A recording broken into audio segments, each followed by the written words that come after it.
الذي جعل لكم الأرض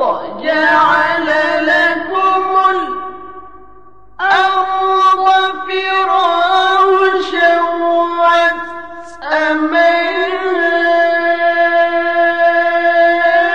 والسماء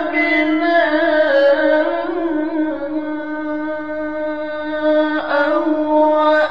وأنزل من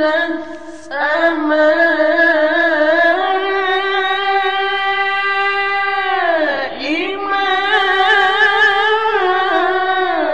ماء فأخرج به من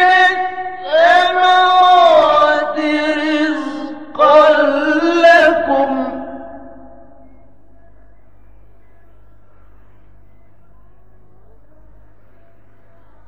ولا